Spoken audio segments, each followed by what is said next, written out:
Welcome, everybody, to another fantastic episode of the podcast by the Sons of Technology. And I want to say right now, happy 4th of July weekend to you. Or if you're listening to this after 4th of July, I hope you had a fantastic 4th of July this year. Now, listen up.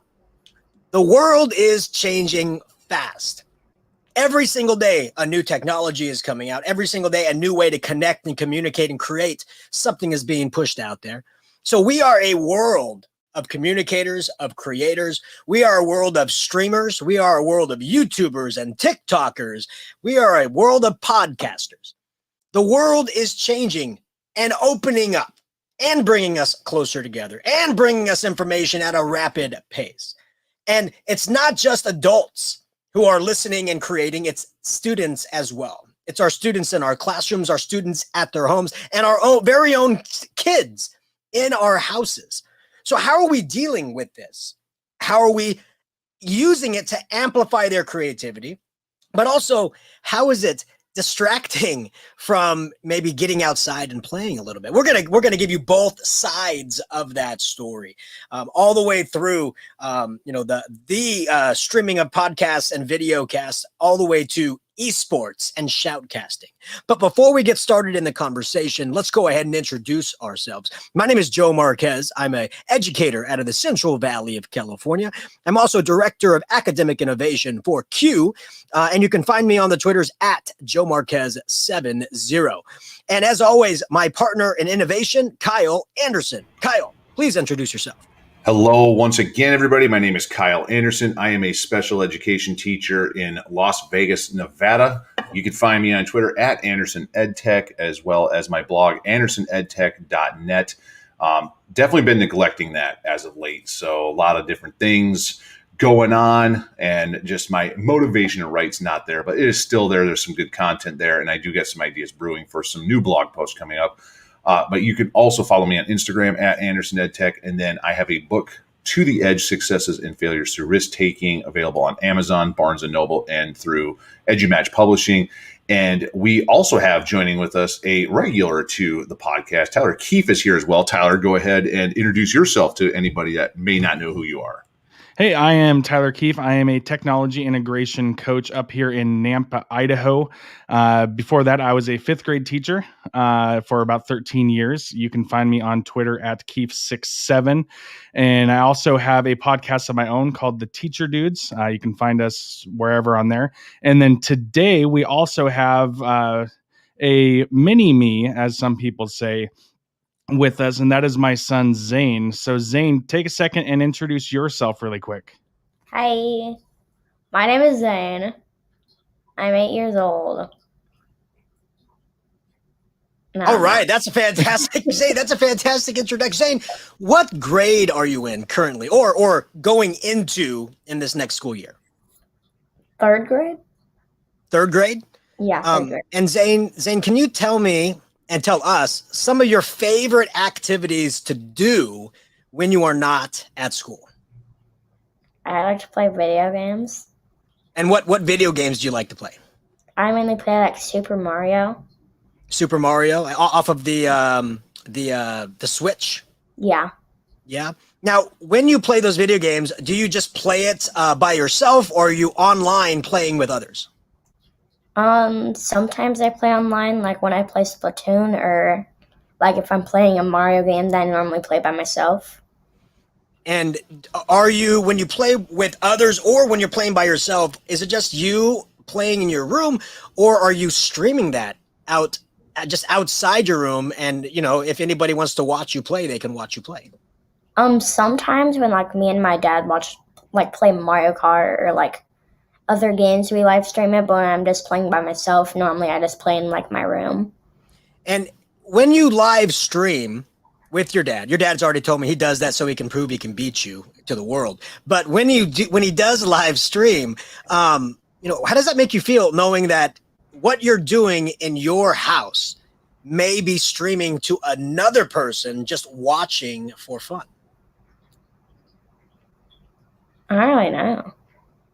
Does it feel weird that Kind of. that's a thing that you're playing a game at home just for fun, but somebody may be watching you Yeah, as their it's kinda fun? weird. A little Well, strange. it's weird now. Now, Zane, the key component here is to make sure that I actually hit start streaming, right? Yeah, that's a key component. 'Cause there was one night Yeah, it was last awful. week we were playing Mario Kart, and I came in first on a couple of races against people from all over the world, and then Zane got in first. And once we got all done, we're like, "Whoops!" It never We actually never streamed. live. Well, So we were just talking to ourselves. yeah. Well, that's the thing though. Like it used to be, if you wanted to play a video game with a friend or a sibling or your son or daughter, they would have to be there with you, and the only people who would hear what you're saying is people in the other room, right? But now it's everywhere.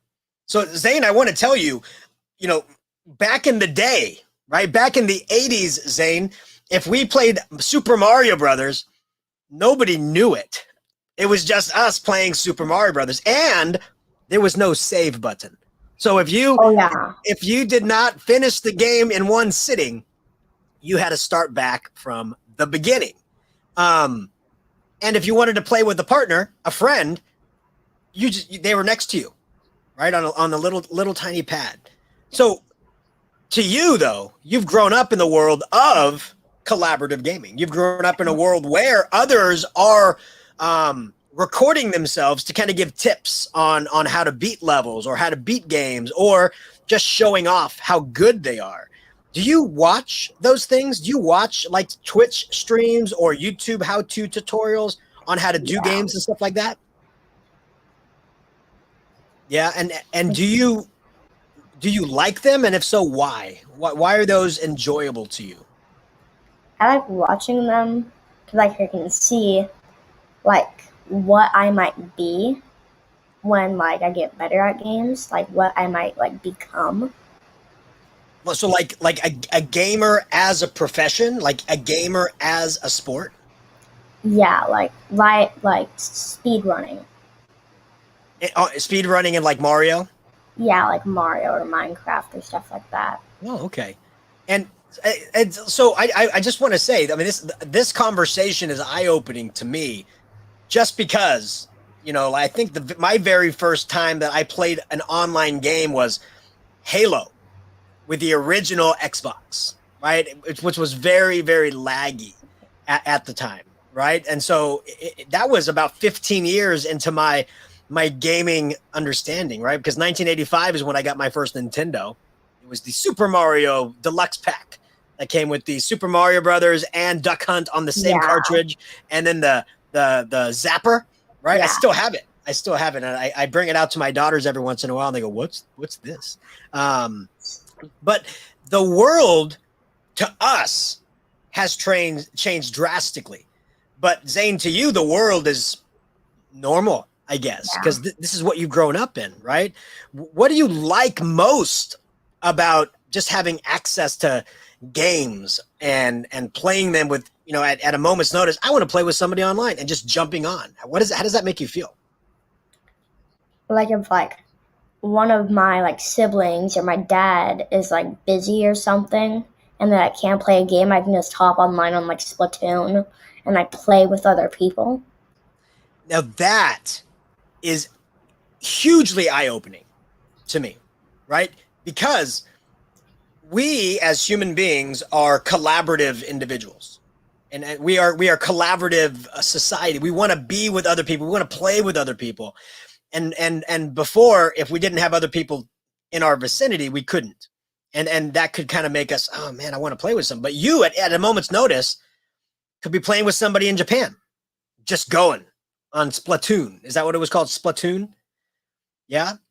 And so to me, I mean, I think that's pretty amazing, because you can communicate with these individuals, correct? You have on your headsets, you're playing the game, and you can kind of talk back and forth. Is that something that's available in that platform?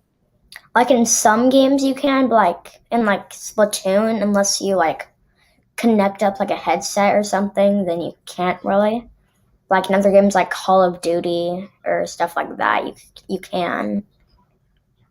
And I know your dad is a big Call of Duty guy. He plays with other individuals as well, and that actually creates a collaborative culture, right? Because if you're on a team, you have to actually plan out. Hey, I want you to go over here. I want you to go over there. We're going to take the team out on top. It really creates this really thought-provoking process of collaboration and community that you wouldn't have just playing by yourself, that you wouldn't have just in solitude with a single cartridge without access to the internet. And so this is the premise of what we're talking about. It's the world is opened up so much. It's not just about the fact of playing video games. It's not just about the fact of beating a level. It's about connecting. And sometimes to connect, you want to stream. Sometimes to boast, you want to stream. Right? I remember the first time that I beat Super Mario Brothers 3. It was in the morning. It was 6 a.m. I think I was like 9 or 10 years old. And I just went, yes, I won. And the only thing that I heard was, shh, it's the weekend. We're trying to sleep. Nobody cared, right? But now if you're streaming live, other people are watching. I won. People are like, congrats, man. Congrats, you did it. That kind of brings this fulfillment that a lot of us really like. So to me, that's that culture that is being cultivated here. Like Kyle and I, right? And Tyler, you as well, we produce podcasts in the hopes that other people listen, in the hopes that what we say can resonate across the airwaves or the pod waves or the digital waves or whatever waves you want to call it. But in actuality, if nobody was listening, at least I get to hang out with my friends on a Saturday or Friday and get to chat about shop a little bit, chat about topics a little bit, right? So we're getting fulfilled in multiple ways. This instant connection now and this delayed connection for future listeners. And Tyler, that's kind of how we got connected. Was you started listening to Beer EDU, and then you heard me on Beer EDU, that's Kyle's other podcast. And then you reached out to me and we started talking, and now you're here, right? That connection never would have happened if Kyle didn't create Beer EDU. So we are in this web that creates community because we wish to create content for the community. Now, everybody's passions are different. And that's why YouTube is so diverse with collections of everything. Cooking videos, video game tutorials, video game streams, live podcast broadcasts like this right here, how-tos to integrate technology into the classroom. Because humans are so amazing at creating content and humans are so different that there's such a different amount of content. But that can kind of get on the nerves of some parents. So Kyle, I want to bring you into this conversation because when we were talking about video game streaming and kids just sitting there for hours watching other people play a video game instead of playing it themselves or going outside to play physically, that was like kind of like, man, I just wish they wouldn't just be watching video game tutorials hours after hours. Can you talk a little bit about that from like a parenting perspective? Well, first I got to say, you're bringing up some great memories of when I was 9, 10 years old with my original Nintendo. I had a handful of games, not a lot, because, I think back to, games nowadays for the Switch. So as a parent, we have a Nintendo Switch in the house, and I look and see the games range from $30 to $60, depending on the game. If you think back, an NES cartridge in 1989 was $50 to $60. So I didn't have a lot of games because they were so expensive. But I remember that first time I beat the original Super Mario Brothers. I remember having the issue of Nintendo Power that had the game guide for Super Mario Brothers 3, to where you could find like all the little secret things in there. And I had you mentioned Duck Hunt with the original Super Mario Bros. I had that, but then that cartridge also had a third game on it called World Class Track Meet that came with the power pad. This thing you laid on the floor, and it was basically track and field events. And I basically learned how, and I'm sure this isn't a big secret by any means, but learned how to make the character on the screen go super fast by not running in place, but basically like finding the sensors in the power pad and then just pressing on them really hard with your feet. And it would just make the character zoom across the screen and you could win every race that way. So it just an incredible game. So, but then after that, I never had a Super Nintendo growing up. I didn't have a Super Nintendo until I got to college, and somebody gave me one, and I had a handful of games. And then my brother, he had a PlayStation after I was already in college, so I played a little bit of that. So I can't say I really been much of a gamer throughout my life outside of that original Nintendo that I had when I was a kid. And like I said, we have the Switch now that Santa Claus brought to the kids here last year. And then I have the NES Mini and the Super NES Mini that comes preloaded with like 30 games. And then I probably illegally hacked one of them and added a few more games to it. Some of those games that I do remember from when I was a kid. So, but even now I don't play them a lot just because I have so much other stuff going on. But through the parent's eye, through my eyes, I watch my son. He loves his Mario games. So pretty much if it is a Mario game, he wants it. He loves them. We have, for the Switch, we have several different Mario games. Mario Kart, Mario U Deluxe, which is the one game I do enjoy playing a lot.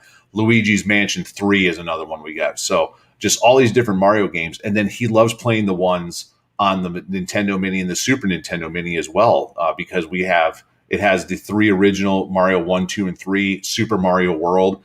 And then there's some other ones I didn't even know existed. There was Super Mario All-Stars. I know it existed, but I'd never played it when I was a kid or anything. So he loves his Mario games. And then my daughter, she plays a little bit, but she pretty much sticks to just Animal Crossing on the Nintendo Switch. So, but my son especially, what he likes to do is he gets on the iPad or on our TV. There's this channel that's part of like one of the apps on the smart TV that has streams of people playing these games. Or I will go on sometimes too. Like when I get stuck in a game, I'm like, man, I can't figure this out. So you just Google something on or find it on YouTube, and here's a little like walkthrough where somebody recorded a short 30-second video of how to do something on a game. And I'll do that every now and then. There were some things on Luigi's Mansion 3 that I worked on for hours, couldn't figure it out. And finally I'm like, I just got to break down and find this. So, and then got through it. So,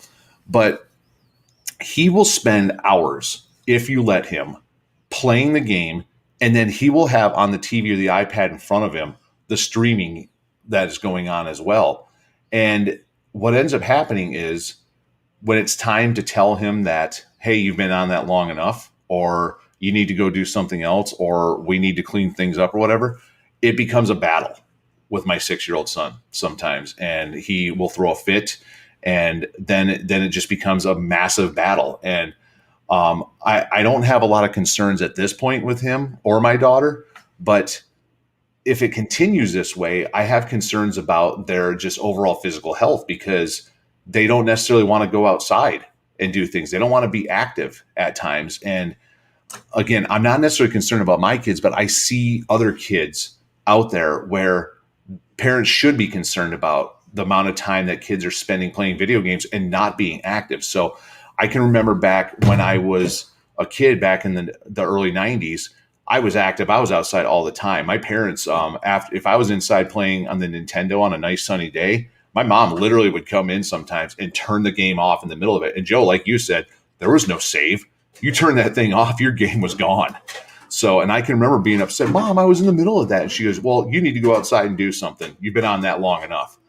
And I just see that there's a lot of kids now where they spend so much time playing video games, or now the thing, I just don't understand it. Not even playing the video game, just watching people play video games.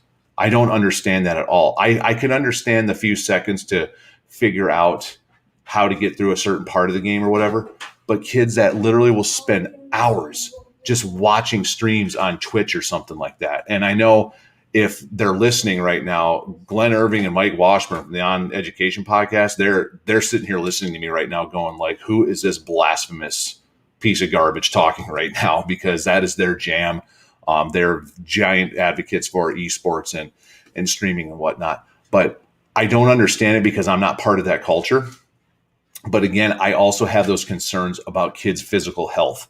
As a former college athlete and played 3 sports growing up, I still try to be active as much as I possibly can. I play in a rec league hockey on Sunday night.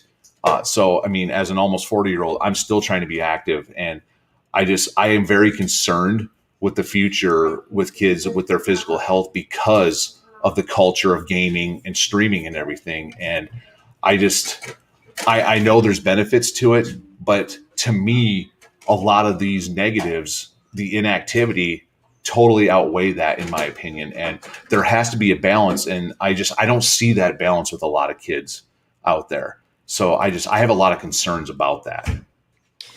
Well, and I think that's a really good concern that you have there. And it's something that gets brought up by parents and then teachers as well. I've heard it. Kind of side note there with Zane is ever since he was 3, he was diagnosed with type 1 diabetes. And when he was 4 or 5, I believe it was, I can't remember exactly. He'll correct me. He was 5 when he was diagnosed with celiac. So, you know, for him, it's kind of the perfect storm of a couple different health issues. But one thing, like when he watches things or does things, we always tell him every so often, like, hey, you need to go out and play on the trampoline for a while. You need to go play on your scooter. Like, you know, we make him go do that stuff just to keep him active, because otherwise his blood sugar is just going to stay high and just ride high. And so we do what we can. But, you know, it is what you're saying, Kyle. It's huge, because I guarantee if we let him, he would sit there all day long with Minecraft tutorials and whatnot on the screen all day as he's playing Minecraft on his Switch. You know, he would do that, but you know, we've been very proactive to make sure that we understand what he's doing and being able to regulate it. But also he understands that too. There are times that he gets antsy and he'll just get up and like, hey, can I go ride my scooter out front? We're like, okay. You know, we'll go out and watch, or he'll go out back on the trampoline and, you know, do that stuff on his own. So he recognizes that as well. But you're absolutely right. If the TV or the Switch or the iPad becomes the babysitter, then that's a whole different issue from like our standpoint and how we've approached gaming and streaming and just watching YouTube, you know, within our own family. Well, and that's the big thing is that I'm glad you said the word babysitter, because that's exactly what I was thinking, is that so many parents, that's exactly what it is. So, I mean, to the point where like you can't go to the grocery store without seeing a dozen kids just walking blind pretty much with an iPad or a phone in their hand through the aisles, running into stuff or whatever, because they're just on their games. Because the parent, like, if this is going to shut them up while I'm in the grocery store, then so be it. So here it is. And then so many parents that allow their kid to have their phone past a certain time at night, to keep it in their rooms at night. I mean, and you know, and I think that contributes to kids being half asleep in school in the morning because they're up till 2 a.m. on their phones, or if the kid has a TV and a video game system in their room, where the parents basically are like, okay, good night, they go to bed, and then the kid's up till 3:30 in the morning playing video games or something like that. And it's a concern that not only for the physical well-being, but then also the academic well-being of students as well, because so many kids are just, that's what they're doing. And I know there's going to be the arguments, well, if this is what kids are doing, teachers need to be able to embrace that and cater their lessons to incorporate these games and whatnot, which fine. I get that. That is 100% fine. And I understand that. But at the same time, though, there has to be something done in regards to how much kids are playing, how much kids are streaming or watching streams, because again, it comes down to that physical and academic well-being, in my opinion. Yeah, no, absolutely. And what's funny with Zane is when he was younger, like 1 and 2, he would watch on the iPad, you know, as we're traveling and stuff, you know, just made life a little bit easier. And at restaurants, we would, you know, play something as well, just when he's, you know, being impatient, you know, as a 1 and 2-year-old would be. But then we started to notice that instead of him just watching Elmo to watch Elmo, he was actually watching it and learning from it. And turned to him watching a show called Super Y off PBS Kids, where it's teaching him how to read. And we sat there and one day we're just out of nowhere, Zane just starts reading signs as we're driving down the road. And this is when he's 1.5, and starts spelling things, starts count. Like, it was insane what he was doing. And then we started watching what, he would find on YouTube. Cause if you just let a kid at that age go wild on YouTube, who knows what they're going to find on, YouTube Kids. And he would start to find like these nature things and start learning about the different animals. And then he would start spouting off about all these different random facts about animals. And, even yesterday in the truck, as we were driving back from Salt Lake City, he looked out at the red rocks outside of Salt Lake, and he's like, "Oh, what type of rock is this?" And then he went and found it and, was able to learn about it. So, there with him, and I know he's a very different case, I guess, because he's one that will learn. You put him in front of YouTube, he's going to learn. And then he does take the break to watch his game stuff. But even then he's still learning. Like, he could probably tell you the year the original Mario came out, and that it wasn't on, the NES, and it wasn't even a Mario game. And because he's just, learning about it, wants all that information. But there does come that point where it's almost too much. And we realized that when he was four going into preschool, and we brought him to a private school that had no technology at all. There was none. And it was interesting because he came from, here we have technology everywhere I'm looking. And he went to a school with zero technology and was there for a good 4 years without using a computer at school. And now he's at the point where he is far in advance his own, age group peers because of it. And he can still do the tech stuff at home. So I'm totally game with both conversations of, kids need no tech. They need to live life, experience life that way. But I'm also game on the other side of tech is actually really good because that's where we're going, and kids can do different amazing things with it. Yeah, listening to this conversation, especially on Kyle's end, it always seems that there's a generation that starts to become out of touch with the upcoming generation. Right? It's like when metal music started happening in the 80s, you had people that liked Elvis to be like, "What are you doing listening to that stuff?" But when you go back to the people who like Elvis when they were young, starting to listen to Elvis, their parents were like, "What are you doing listening to that stuff?" It just seems like every 20 years or so, the next generation gets a little bit out of touch with what the new generation is talking about. It's like, why are they listening to that stuff? Why are they watching that stuff? And we have to realize that it's because the world is just changing so much that the younger groups are getting into things that are different than the older groups. But I completely understand where Kyle is coming from. If you're just constantly consuming, if all you're doing is consuming, I think that is bad, right? That's why you need to be able to consume ideas that lead to creation. I think that's the key. Now, Kyle, I don't think teachers need to be teaching video games in the classroom, unless maybe you're doing a coding class or a STEM class or a story writing class and you're studying a video game to see the storyline, that kind of stuff. That's a little bit different. But I think the ideas of streaming and putting your information out there, that can be brought into the classroom. And one of our fellow Sons of Technology members, David Platt, he does podcasting with his students. He allows his students to do their reports as a scripted podcast. And they, with parent permission, of course, then post it out to the world. That's amazing to me because it's so much more. It's much more rich than just asking a kid to write a 2-page report. Now they're not only putting it together, but they're learning how to record. They're learning how to produce. They're learning how to create. They're learning how to amplify their voice. And they're learning that their voice can resonate with other people they don't even know. And I think that is incredibly important. And I think people just want to feel valued. I think that's kind of what a lot of things boil down to. They want people to know that my passion and my talents mean something to me.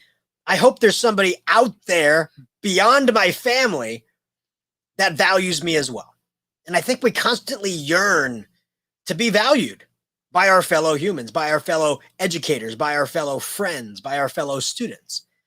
And I think we need to make sure that all of our students in our schools find that medium, find that modality to show that their voice matters and they are valued. And so to me, that's what esports does. And I want to go back to what Kyle said. In that Kyle said, just watching video games or just playing video games, it's not getting them out of their seat. It's not getting out there running. It's not getting them out there doing this or that. I understand that's 100% correct. But if you don't have esports at school, they're just going to go home and play video games anyways. So why not create a community of those gamers who a lot of times are introverted and can be shy on campus, that just go to school because they want to, because their parents probably say, if you don't go to school, if you don't go to class, if you don't get good grades, you can't play video games. Why not take that love, take that talent, and create a community of students who work together to be a team? And so when I was researching esports, that was the thread that really started to get me going. I think this could actually be a thing, because you have these individuals who work solo and now they're working together. You have these individuals who normally only talk through a headset and now they're talking face to face with another like-minded individual. You're now recording your matches, you're streaming your matches so that you can then go as a team and dissect what you did. You can now have individuals whose only job is to watch you play and then give you recommendations on how to do better. You should really hit, if you're playing Rocket League, or you got to hit the angle here, and that angle will make the trajectory here. And then as soon as you do that, that ball will be here. And then the guy will come up here. And then it's just like watching a coach do a play on the basketball court, or a coach writing up a play for a football game. It's exactly like that, but it's student driven. It's student driven. But I will tell you this, the best esports teams incorporate working out. The best esports teams have the teams go out and do a team jog. They do rent out or schedule time in the weight room to make sure that their mind and body is fit. The best esports teams incorporate active body movement. And that's what's important. You need a coach that understands that. And I think when you bring all of this together, you create something really, really special. But Kyle, when you don't have somebody explaining that, right? When you have this idea is, what do you mean you want them to play video games? We're trying to get them away from the screen. When you explain to them that they're going to be playing anyways, we might as well have them play and feel valued at the school, right? And it comes back to feeling valued by people outside your family. Imagine now that student who never wanted to play football, who never wanted to be in choir, who never wanted to be in band, is now walking across campus and a fellow student goes, hey, that was a great match last night. I can't believe you were able to do that. That's amazing. Now that student feels valued on their campus. Now they see the value in their campus, and now they become an active participant in amplifying your campus. Because it's all about student wellness. It's all about campus culture. And when you have students who don't feel like they belong, that actually brings down your campus culture. And so that's why I think esports is a great tool. Let alone it's not just about playing video games. You can have individuals that are a part of the team that don't know how to play video games at all. You can have individuals that just run the social media channel for your team's your team's social media, TikTok and Instagram and Facebook and Twitter. That's their job. And guess what? That's one of the fastest growing jobs in business now. Social media managers for businesses. How do you connect with individuals through social media? They can learn that in high school. And there are bachelor's and master's degrees in that as a social media marketer in college. You have shoutcasting, knowing what a video game is, knowing the storyline, knowing this, and knowing what people are going to do and predicting, just like you have announcers on Monday Night Football. You have announcers for games. Oh, I can't believe he took that castle. I can't believe, oh, look, he's hiding. They know exactly what's going on because they're in that culture. When we listen to that, we're like, what is this? But I think it's the same thing with somebody who doesn't like football and they've never played football and they don't know anything about football and they sit there and watch Monday Night Football. They're like, I don't understand anything that's going on. I think that's kind of where we're at with esports. But we can't take away from them that it's a valuable tool. In my mind, I don't understand soccer. I absolutely don't. I don't know soccer. I don't know this or that. I don't know anything about soccer. So when I'm watching soccer, I'm like, I don't get this. I don't know why it's the most popular sport in the world. But it is. And it's a value to other individuals. So we cannot detract from esport. It's a value to other individuals. But to Kyle's point, we have to get students out, right? We have to get students active. But we can't have just one or the other. They can be there together. What are your thoughts on that? Well, I just want to be on the record to say that I'm not anti-esports. I'm not anti-video games. I'm not anti any of this stuff. I just think that, like all things, there has to be some sort of moderation. So like you were saying, Joe, where, having a kid sit for 18 hours in a day doing these things, that's not good. So, but on the opposite end of the spectrum, exercising for 18 hours a day is not good for you either. So there has to be moderation in all that. So I will say that when it comes to some of the stuff nowadays, music, whatever, I am very quote unquote, old man, get off of my lawn. I am. I will say it. Most music today, even new music in the genres that I enjoy, to me is just not very good. To me, it's very uninspired. It's it's catering to the masses versus trying to be pure in its form, whatever. So that's why when it comes to music, I still just listen to what I know from back in the day, whether that's, the metal of the 70s and 80s, like you mentioned, Joe, or, the punk of the 90s and 2000s that I listened to through high school and college, whatever it may be. So, and that goes to say with the video games and everything that comes along with it as well. So I will be the first to admit that I am a little bit old man, get off my lawn about it. But at the same time, though, I do see those values. But again, it all goes back to that moderation piece. Now, Tyler, you and Zane have been working now for several months on a YouTube channel, creating videos that go on the YouTube channel with his type 1 diabetes, but also now with the streaming and everything. And then even some things with Lego education. So I would love to hear a little bit more about what the two of you are doing with those things. Yeah, the whole idea for behind the YouTube channel, and I have my own YouTube channel, but really the one that, you're referring to is Zane's, and he's getting a sweatshirt on because we have to keep it's cold out here because it's getting really hot, middle of summer. But we created his YouTube channel and he called it Zane's Gaming and More because he wanted to do a gaming channel. And this was, again, like a couple of years ago. And it kind of morphed from that. And I'll let Zane talk a second because he really had this idea of what he wanted to do and for his YouTube channel and where it started and where it's kind of going. So Zane, kind of explain what you've done with your the Dexcom videos, your Medtronic stuff, and why you wanted to do those. Like originally back in like 2018, 2019, even early 2020, like I did like things about like how type 1 diabetes isn't that bad.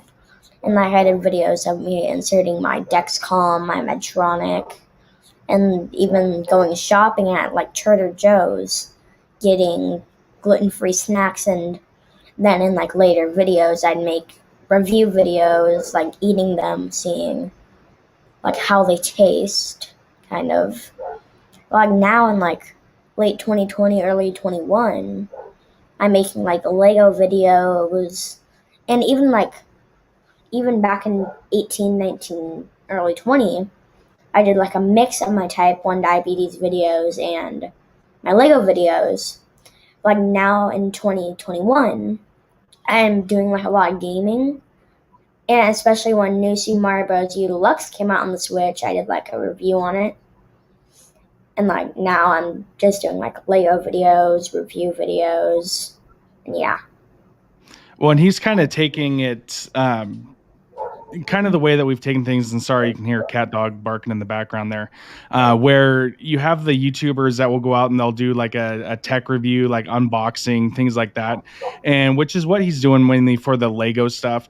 But some of his other ones, like with his Dexcom, which is the little sensor that connects to his body and connects to his phone, he's gotten over 2,000 views on that, and we've gotten messages from people all over the United States, letting us know that their kid was really glad to have found this video to show them. Like it's going to hurt for a second, and we're not going to lie about it, but it goes away. And so that's helped a ton of, just kids around. He's done some food reviews because, being diabetic, you have to eat low carb, and which a lot of people, associate with just food that doesn't taste so good. And especially now that he's celiac too, people think, okay, well, you're basically eating cardboard. Well, no, there's actually some really good food out there that doesn't have any gluten. And so he's gotten 700, 800 views on one from those little cheese wraps from Costco that are like cheese tortillas, but it's just cheese. And then here recently, he did a Rubik's Cube video where he was showing other kids how to solve a Rubik's Cube.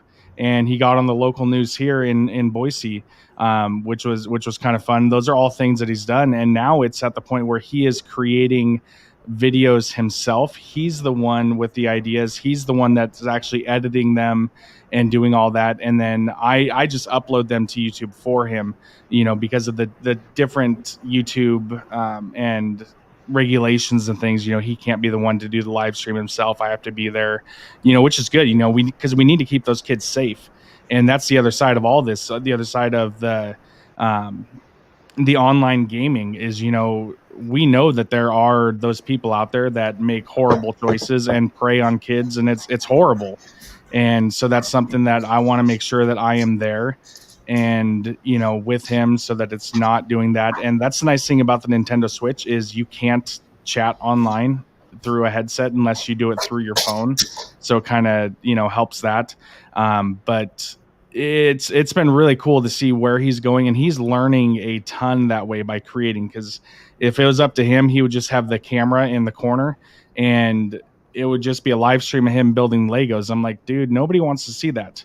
But he's now learning how to edit things down. He's learning how to use the time-lapse videos and be short, concise, and whatnot with his videos. So there's a lot of learning that goes behind the scenes with the YouTube, which in the classroom teachers can use a lot, especially with Flipgrid. Teaching them how to do these kind of things. Like, you want to do a book review? Well, let's create a Flipgrid, but treat it as a YouTube video. And those kids might actually, be a little bit more engaged than they would if they had to, like we said, write a 2-page paper on some book that they didn't really like. But you tell them that they're going to be in front of a camera and do it, they might actually read the book and enjoy it and do a much deeper review than they would have otherwise. Yeah, I agree with all of that, because exactly what you're saying, you're now having students think about things and they know others are going to watch it, so they want to put their best foot forward. I come from a science background, and I always ran my labs as a CER lab: claim, evidence, reason. So this is your claim. This is the evidence you've collected. Now this is your reasoning of the claim. Was it correct or incorrect? And so when you have a student read a book and they say, that was a horrible book. Okay, that's your claim. What is the evidence from the book that you can pull on why you decided this book was a horrible book? You have to have reasoning from the evidence. You can't just say, I thought that book was dumb. Okay, that's a perfect thing to claim. But why? Same thing with movies. Zane, I know you've done some movie reviews, right? You may have liked the movie, may not have liked the movie. And when you're explaining that, based off the movie. Well, there was a part in the movie where this happened, blah, blah, blah, blah, blah. That was not very good. And there was another part in the movie, blah, blah, blah, blah, blah, blah, blah. It didn't make sense with this part of the movie. They never connected this storyline, blah, blah, blah. Therefore, this movie was a confusing movie. Therefore, I did not like it. Right? Now you're having the students put together a puzzle of their thoughts instead of just saying, I didn't like that. Right? And I tell my daughters all the time, I don't like that. Tell me why. Why don't you like it? You have to give me evidence or things you've collected as to why you put that in your brain. Tell me why. It's this thought process I think is incredibly important, not only for students, but for adults as well. Because adults are so quick to say, you're wrong, or you're dumb, or that's not true. Okay, you said my statement's not true. Prove me wrong with evidence that you've collected. Right? Or you just wish it to be not true. So you're saying that's not true, right? We all have to be a CER society, right? We all have to be able to back up our claim with evidence and reasoning. Otherwise, it's just your opinion, right? And everybody has an opinion, but not everybody has clear evidence and reasoning of their thoughts. And so that's why I think this is a great conversation, because students now have a platform across the board to be able to share their thoughts, to be able to share their likes and their dislikes, and to explain why. And isn't that what we want our students to be doing in the classroom anyways? Reading a book, reading a chapter. I thought this chapter was, because based on this, and this is my conclusion. This is my reasoning for that chapter. Isn't that what we want our students to be thinking about the entire time? Not just, okay, we're going to read this chapter and you're going to tell me whether you liked it or not. And we're going to read this chapter. We're going to dissect it a little bit, but we need them to be thinking about that stuff. And when they start getting into that mindset, when you're watching a movie, you start pulling out these pieces of evidence. We start pulling out these bits and pieces, and then you start formulating a reason on whether you liked it or not. That's what we want. That's what we want. And I think gaming is a great way to do that, because games have storylines now. Now, some of them are more intricate than others, but the storyline can impact the gaming as well. But I think that's where this can port over into the classroom, being able to have students express their knowledge through a different format than just a typed paper, right? Whether it's video, whether it's podcasting, whether it's streaming, we just have to be able to give our students a chance. Because just because we may not be comfortable with it, because we may not know the intricacies of editing and publishing and streaming, maybe our students will, right? Kind of what Kyle said, a lot of us are at that stage now where we're like, get off our lawn, you little rascals. But, maybe we should, instead of saying get off our lawn, saying, hey, explain to me a little bit more about YouTube streaming, because then they'll teach us something a little bit. Right. Well, and with that, Joe, one thing I want to say here really quick is with the Switch, they have a new game. It's called Game Builder's Garage that just came out, and Zane and I have live streamed on that. And it actually teaches and walks through the, how to build a video game. Like, it's the very, very, very simplistic form of drag and drop and connect some what they call as node-ons in there. But it's bringing out that creativity at the same time. So I'm sitting here thinking, how can I walk some of the older kids through doing something like this of, okay, hey, you just read The Hatchet. Now, why don't you build within the game? Why don't you build the lake and try to survive, kind of thing? Same things we do with Minecraft, but with Minecraft, it's very much, okay, just build it and, survive. Whereas this one is you're actually having to build the game itself and then bring that stuff out of it.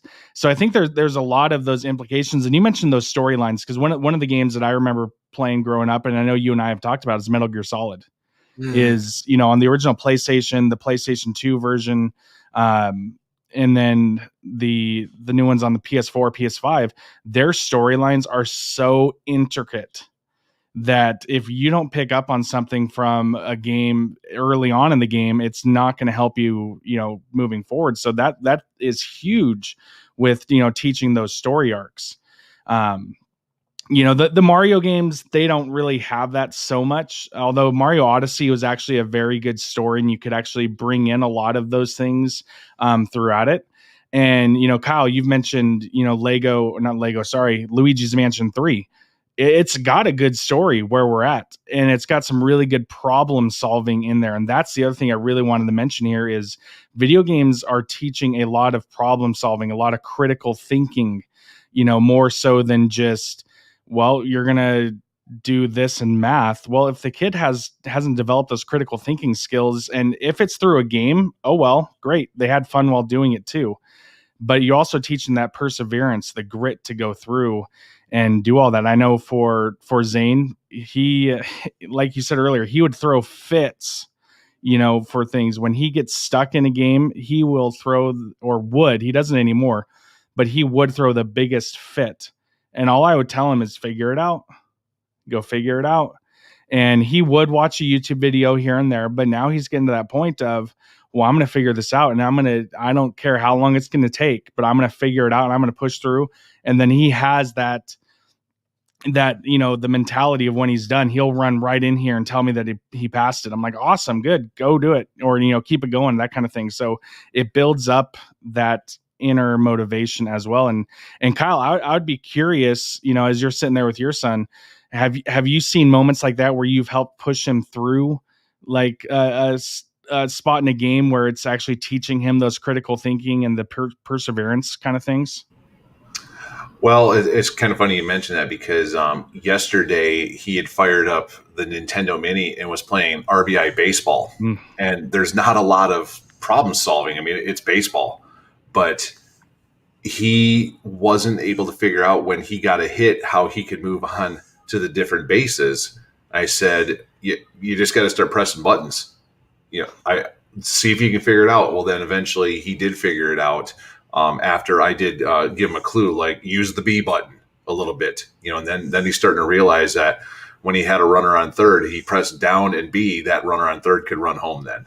So he was able to start figuring that out. But, with other games, though, he'll use the YouTube every now and then to look things up. But overall, he's not necessarily doing that now. So you mentioned Mario Odyssey, and then he turned to me and said, hey, that's one of my favorites. So that he likes that game. So I've sat there and watched him play that game. I actually haven't played it myself, but just watching him just die over and over and over again, but just going right back to it and not necessarily getting upset.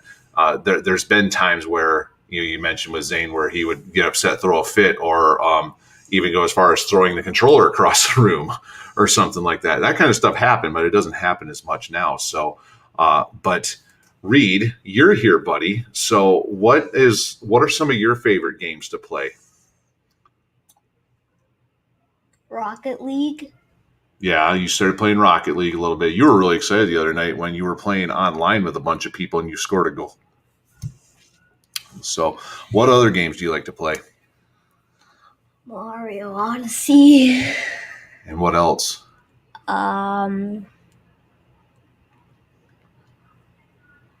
What's the game that you like where you get to create things a lot on there and make the different levels? Mario Maker. Yeah, Super Mario Maker 2, it is that game. Not only is it just playing, we talked about the importance of the creation piece. So he's creating these levels, and then on the Nintendo account, he's now publishing them, and then they can be out there for other people around the world where they can go on there and play it, and then they can rank it as well, where they can not necessarily give feedback. I mean, there's some very simplistic feedback. They can do comments. Yeah, comments on there. So you can't go in there and write like a paragraph, this level is great because, or this level was garbage because, or something like that. It's just some basic little comments that and you added. Can draw stuff. Yeah, and you can draw stuff on there too. So he enjoys doing that. So he and I haven't done any of the streaming stuff just because, again, that's just not my world. Because I'm not much of a gamer. I've mentioned this on the podcast not only earlier in this episode, but before. I'm just not much of a gamer. So getting into the whole streaming thing is just not kind of my thing. But, he is starting to get into a lot of that stuff. And I guess he's done talking now because now he is walking away. But But as time goes on, yeah, his problem solving skills are improving. And then my daughter, again, with Animal Crossing, she's starting to figure out the different stuff she has to do in that game to be better. And then she's looked at a few things on different YouTube channels about, tips to be more successful in that game, not necessarily looking up like ways to get around it. They're both starting to solve things as a result of that. Yeah, and that's good. And that's what we can hope that our students, that our kids are getting out of this video game culture, getting out of this streaming culture. We want them to connect with one another. We want them to form community with one another. We want them to feel valued from others, and we want them to be able to communicate well and create. And those are all the things that we want them to do in the classroom. And so if we cultivate this culture of communication and community well, that can be easily transferred over into new ways of having students showcase their knowledge within the classroom. And in closing, I would like to say the world is always changing, and the younger generation is always doing things the older generation just doesn't quite understand. It doesn't mean it's wrong. It just means it's different. And we have to understand that when we were younger, if we wanted to watch a movie, we had to pedal our bikes down to Blockbuster Video, pick up the movie, whether it was on DVD or VHS, and then pedal our bikes back. You may have had to pedal down to Blockbuster. I live 15 miles from town, so there was no pedaling anywhere. It was, hey, Mom, can we go into town and go to the video store? We didn't even have Blockbuster. We had one called Family Video, or the gas station that had a handful of videos. So you kids that lived in the city, joke's on you. I didn't get to do that. Well, you're much farther removed than me then, right? But now the newest Blockbuster movies are streamed right to HBO Max or to Amazon for the Tomorrow War, which came out yesterday. It's just beamed to us, instant gratification. When we were younger, our parents would say, don't talk to strangers. And now we talk to strangers every day and meet them on the socials and occasionally become friends. And the big one, our parents would say, don't get into cars with strangers. Now we have an app on our phone that calls a stranger over specifically to get into their car. So all the things we were told were wrong are now the way of the world today. Again, it's because times change. Times are confusing and times are different. But different is not wrong. It's just different. And to our kids, it's normal. So let's bring some normalcy into the classroom. Normalcy, meaning normal for our kids, different and scary for us, but a constant evolution on how to get our students to convey what they know in multiple modalities so their voices will shine no matter where they are. So thank you so much, everyone, for listening to us today. Again, I hope you have a safe and happy 4th of July weekend. If you're listening to this later, I hope you had a safe and happy 4th of July weekend. And before we go, Zane, do you have any lasting words to any teachers who are listening right now on why you should use some of these skills in the classroom? Like, we use Game Builder Garage, and like that's good because it's technically like learning tech. And same thing with like Minecraft, because like unlike pretty much every single version of Minecraft, you can turn on cheats and turn on Education Edition that has like chemicals in it, like chemicals, and like you can put together different chemicals to make like one chemical, and then like make different things like you would in real life to make different things. So yeah, video games are good. So from the brain of Zane, video games are good. Streaming is good. Creation is good. So let's be good, and let's let the kids have their normalcy in the classroom. Thank you so much for listening. Thank you, Tyler and Kyle, as always. And thank you so much for being the most important people in the world. Continue having a fantastic summer. Thank you very much. Have a good day.